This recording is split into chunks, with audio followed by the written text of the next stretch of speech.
नमस्कार दोस्तों, स्वागत है आपका हमारे YouTube channel maths magic by Manjeet sir channel पर।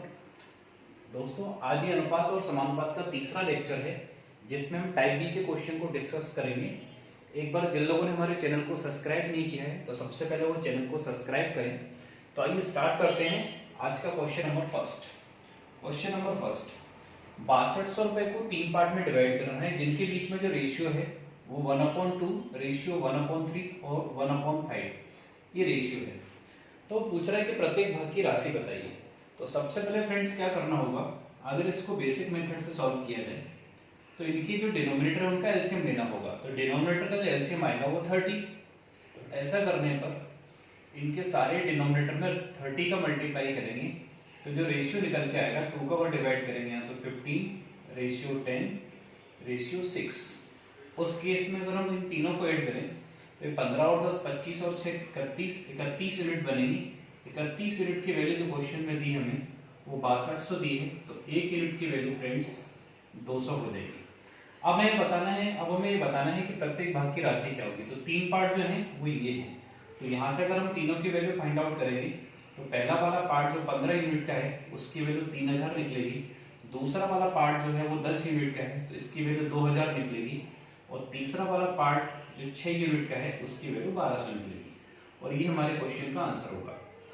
अगर इस तरीके से क्वेश्चन को सॉल्व किया जाता है तो कम से कम 30 से 35 सेकंड का जो टाइम है वो कंज्यूम होगा। अगर डायरेक्टली इस क्वेश्चन को सॉल्व किया जाता, हम जो टाइप बी के क्वेश्चन पढ़ रहे हैं और एक्चुअली में हमें पढ़ना क्या है ये तो सब पढ़ते हैं। अब हमें जो पढ़ना है जिसको एग्जाम में अप्लाई करना है जिससे आपका टाइम बहुत कम कंज्यूम होगा वो क्या है वो एक बार जरूर देखिए।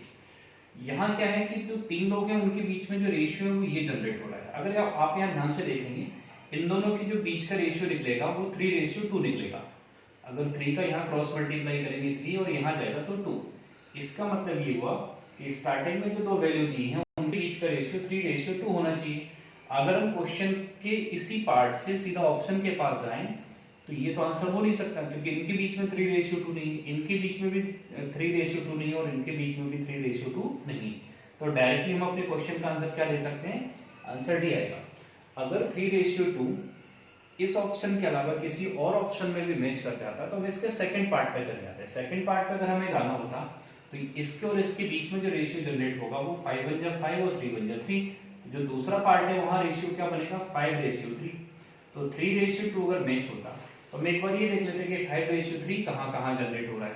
तो इन दोनों के बीच में अगर देखेंगे तो 5:3 क्योंकि अगर 4 से डिवाइड करेंगे 4 5 20 4 3 12। तो फ्रेंड्स बहुत इजीली हम इस क्वेश्चन का आंसर बता सकते हैं कि इस क्वेश्चन का आंसर क्या आने वाला है डी। तो एक बार आप इस क्वेश्चन को नोट कर लीजिए, फिर अपन देखते हैं इसका क्वेश्चन नंबर सेकंड।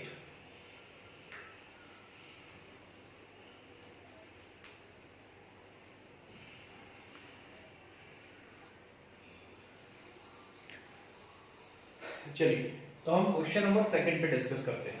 जैसा हमने लास्ट वाले क्वेश्चन में देखा कि डायरेक्टली किस तरीके से हम यहीं से रेशियो को उठा के और एक बार ऑप्शन को अगर चेक कर लिया जाए तो क्वेश्चन का आंसर कैसे फाइंड आउट किया जा सकता है। तो इस क्वेश्चन को भी उसी टाइप से करने की कोशिश करते हैं। जैसा आप बोर्ड पे देख पा रहे हैं 2600 रुपए को 3 पार्ट में डिवाइड करना है और उनके बीच का जो रेशियो है वो 1/2 रेशियो 1/3 रेशियो 1/4 है। अगर हम ऑनलाइन एग्जाम देते हैं तो कंप्यूटर की स्क्रीन पर ये रेशियो में इसी फॉर्म में ठीक इसी तरीके से दिखाई देगा और यहीं से हम ये समझ जाएंगे कि अगर इन दोनों पार्ट को हम लेते हैं तो ये 3 यहाँ जाएगा और 2 यहाँ जाएगा। आप यहाँ समझ लीजिए 3 × 3 2 × 2। तो इन दोनों पार्ट के बीच का जो रेशियो रहेगा वो रहेगा 3:2। अगर हम दूसरे वाले पार्ट की बात करें इन दोनों पार्ट का जो रेशियो रहेगा यहाँ 4 आएगा तो यहाँ रहेगा 4:3। इसका मतलब ये हुआ कि स्टार्टिंग के जो दो पार्ट होंगे उनके बीच का रेशियो 3:2 होगा और फिर जो उधर से हम दो पार्ट देखें उनका रेशियो 4:3 होगा। तो यहाँ से अगर हम ऑप्शन के पास जाते हैं तो चेक करेंगे क्या पहला वाला ऑप्शन ऐसा है जिसमें 3:2 का रेशियो बिल्कुल नहीं, 600 का डबल 1200 होता है तो ये 2:1 का रेशियो होगा। तो फ्रेंड्स यहाँ से ये आंसर नहीं हो सकता। अगर इसको चेक करें तो इसके चांसेस हैं होने के।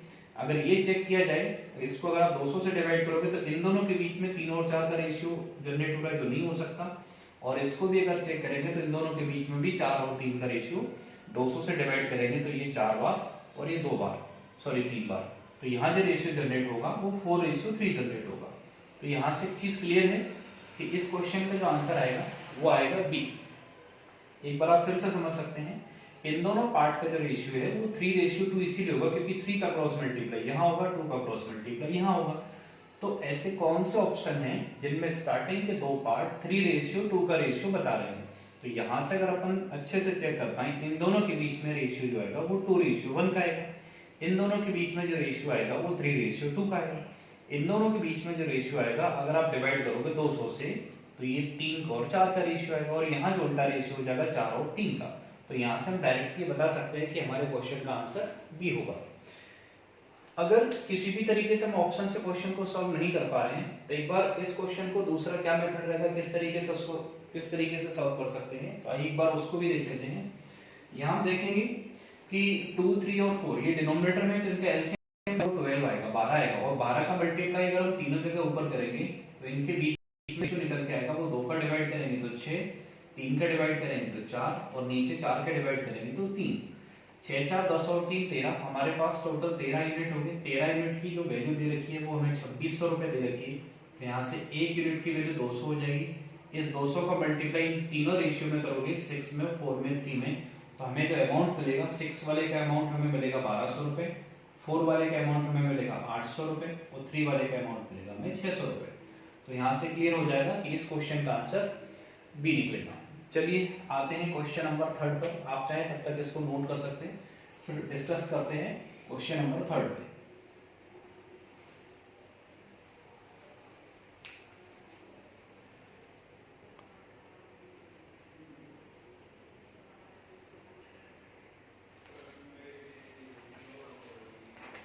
तो आइए डिस्कस करते हैं क्वेश्चन नंबर 3 पर। 1250 रुपए को ए बी और सी में इस प्रकार बांटा जाता है कि ए को बी का 2/9 भाग मिले और सी को ए का 3/4 भाग मिले, तो प्रत्येक का हिस्सा बताइए। चलिए देखते हैं, यहाँ पर ए बी और सी के बीच में जो रेशियो वो डायरेक्टली नहीं दिया है, तो एक बार वो रेशियो में यहाँ बनाना पड़ेगा। तो इस क्वेश्चन को अगर बेसिक मेथड से सॉल्व किया जाए, ए को बी का 2/9 भाग मिलता है, तो ए का जो पार्ट है वो बी का 2/9 है। तो यहाँ से अगर हम ए और बी के बीच का जो रेशियो निकालेंगे तो वो रेशियो निकलेगा 2:9। दूसरा जो पार्ट है वो ये कह रहा है कि सी को ए का 3/4 भाग मिलता है, सी को जो मिलता है वो ए का 3/4 भाग मिलता है। तो यहाँ से सी और ए के बीच में जो रेशियो जनरेट होगा वो 3:4 जनरेट होगा। तो फ्रेंड्स अगर हम डायरेक्टली इस क्वेश्चन को यहीं से देखते कि ए को बी का 2/9 भाग मिलता है, यानी कि ए और बी का बीच का जो रेशियो है वो 2:9 जनरेट हो रहा है। इसी रेशियो को लेकर अगर हम सीधा ऑप्शन के पास जाएं तो क्या पहला वाला ऑप्शन ऐसा है जिसमें 2 और 9 का रेशियो है? बिल्कुल नहीं। क्या दूसरा ऑप्शन है? बिल्कुल है। क्या तीसरा ऑप्शन है? बिल्कुल नहीं। अगर यहाँ आप इनको कैंसिल करोगे तो ये 2 और 9 का रेशियो यहाँ भी नहीं निकलेगा। क्या यहाँ है? बिल्कुल है। इन दोनों में से कौन सा आंसर होगा? इसके लिए हमें सी और ए के रेशियो के पास जाना पड़ेगा। सी और ए के रेशियो के पास, तो सी और ए का जो रेशियो है वो 3:4 है। अगर हम यहाँ ध्यान से देखें, 50 की 150 होता है, 50 का 4 गुना कितना होता है? 200। यानी कि सी का जो पार्ट है वो 3 के रेशियो में आएगा, 50 के 150, और जो बी ए का पार्ट है वो 4 के रेशियो में आएगा। यहाँ अगर डिस्कस करें तो ये 25 की 75 होता है और 25 अट्ठे 200 होता है। तो यहाँ 8 और 3 का रेशियो जनरेट होगा, जबकि हमें जो रेशियो चाहिए वो किसका? 4 और 3 का। ए और सी के बीच का जो रेशियो वो 4 और 3 का होना चाहिए। तो यहाँ से आंसर डी नहीं होगा। तो यहाँ से बिल्कुल क्लियर है कि हमारे क्वेश्चन का जो आंसर निकलेगा वो क्या निकलेगा? बी। अगर आप इसको बेसिक मेथड से सॉल्व करना चाहते हैं तो यहाँ आपको क्या करना होगा कि ए, बी और सी के बीच का जो रेशियो है वो आपको अलग से फाइंड आउट करना पड़ेगा, जो कि बहुत इजीली कर सकते हैं। अगर हमें यहाँ ए, बी और सी के बीच का रेशियो फाइंड आउट करना है तो इन दोनों में देखेंगे कौन सा वेरिएबल ऐसा है जो कॉमन है, वो ए है। ए की वैल्यू यहाँ 4 है और यहाँ पर ए की वैल्यू 2 है।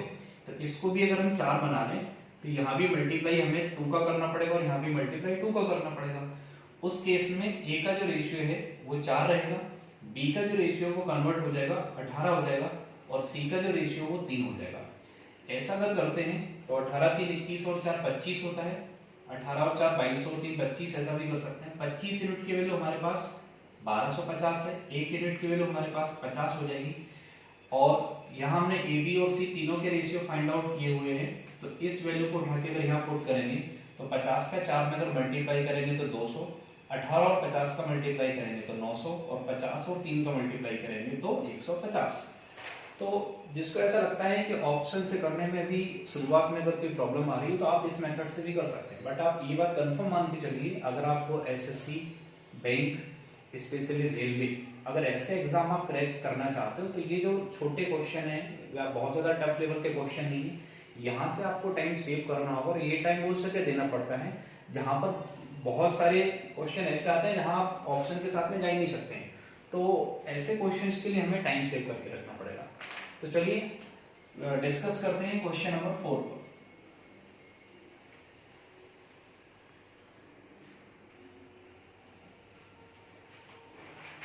तो आइए बच्चों डिस्कस करते हैं क्वेश्चन नंबर 4 पर। 900 रुपए को ए बी और सी में इस प्रकार बांटा जाता है कि ए का 1/2 और बी का 1/3 तथा सी का 1/4, ये तीनों पार्ट आपस में इक्वल हैं। तो पूछ रहा है कि प्रत्येक भाग की राशि बताइए, और ये ऑप्शन हमारे पास, जैसा हमने अभी पिछले 3 क्वेश्चन में डिस्कस किया कि अगर हम क्वेश्चन के किसी बीच वाले पार्ट से जाएं और वहीं से सीधा ऑप्शन के पास जाएं, तो कई बार ऐसा होता है कि बेसिक मेथड से हम जिस क्वेश्चन को सॉल्व करने में 30 सेकंड या 40 सेकंड का टाइम ले रहे हैं और डायरेक्टली ऑप्शन के पास जाएं तो 5 या 10 सेकंड में क्वेश्चन का आंसर हम फाइंड आउट कर सकते हैं। चलिए देखिए, अगर क्वेश्चन के इस वाले पार्ट पे जाते हैं कि a का 1/2 जो है वो b के 1/3 के बराबर है, तो एक बार अगर हम इस पार्ट पर जाएं तो इसका जो 1/2 होगा वो 150 होगा और इसका जो 1/3 होगा वो पॉइंट में आएगा। तो ये तो क्लियर है कि ये आंसर नहीं हो सकता। इसका अगर 1/2 फाइंड आउट करेंगे और इसका 1/3 फाइंड आउट करेंगे तो इसका जो 1/3 होगा वो 150 होगा और इसका जो 1/2 होगा वो 150 से ऊपर होगा, तो ये भी इक्वल नहीं हो सकता। अगर हम ऑप्शन नंबर 3 के पास आए तो a का 1/2 मतलब 200 का 1/2 कितना होता है, 100 होता है, और 300 का 1/3 भी कितना होता है, 100 ही होता है। तो इस क्वेश्चन का आंसर जो है वो सी आने के चांसेस हैं।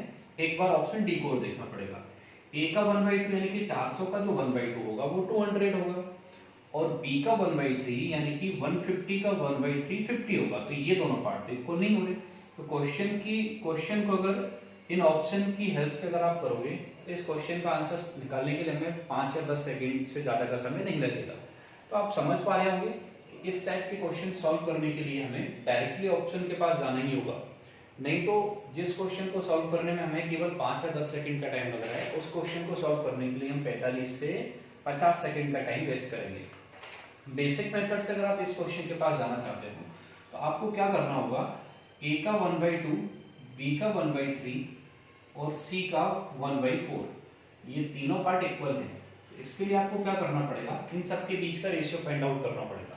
यहाँ से आप फाइंड आउट कर सकते हैं कि a और b के बीच का रेशियो क्या होगा, और यहाँ से आप फाइंड आउट कर सकते हैं कि b और c के बीच का रेशियो क्या होगा। जब a b और b c का रेशियो आपके पास निकल आएगा तो आप फिर ये भी पता कर सकते हैं कि a b और c के बीच का रेशियो क्या होगा। अगर आप ए बी और सी के बीच का रेशियो पता कर लेते हैं तो फिर 900 रुपए का जो अमाउंट है वो ए बी और सी तीनों का जो रेशियो है उस रेशियो में इजीली डिवाइड कर सकते हैं। अगर आप देखना चाहते हैं तो इस क्वेश्चन को आगे भी सॉल्व कर देते हैं। बी को अगर हम नीचे लेके आते हैं तो ए अपॉन बी का मतलब ए रेशियो बी हो जाएगा और 2 यहाँ आ जाएगा, तो इनका रेशियो जो निकलेगा 2:3 निकलेगा। ऐसे अगर बी और सी का रेशियो अगर अपन को पता करना है तो सी को यहाँ लेके आएंगे और 3 को यहाँ लेके जाएंगे, तो इनका जो रेशियो बनेगा वो 3 और 4 बनेगा।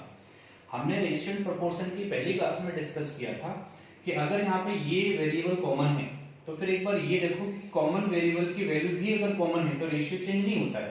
तो यहाँ से डायरेक्टली रेशियो क्या बनेगा, 2, 3 और 4, 4, 3, 7 और 2, 9 यूनिट की वैल्यू 900 है तो 1 यूनिट की वैल्यू 100 रुपए रही होगी। तो उस कंडीशन में 2 यूनिट की वैल्यू 200 रही होगी, 3 यूनिट की वैल्यू 300 रही होगी और 4 यूनिट की वैल्यू 400 रही होगी। तो जिस क्वेश्चन को आप डायरेक्टली ऑप्शन से सॉल्व कर सकते थे उस क्वेश्चन के लिए पहले आपको ये रेशियो जनरेट करना पड़ेगा। रेशियो जनरेट करने के बाद जो अमाउंट है उस अमाउंट को उसी रेशियो में डिवाइड करना पड़ेगा। तो आप समझ पा रहे होंगे कि हमें ऑप्शन से क्वेश्चन को सॉल्व करना क्यों जरूरी है।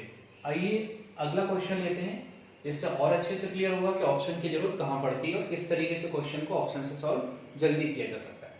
तो आइए डिस्कस करते हैं क्वेश्चन नंबर 5 पर। तब तक आप क्वेश्चन नंबर 4 को नोट कर सकते हैं।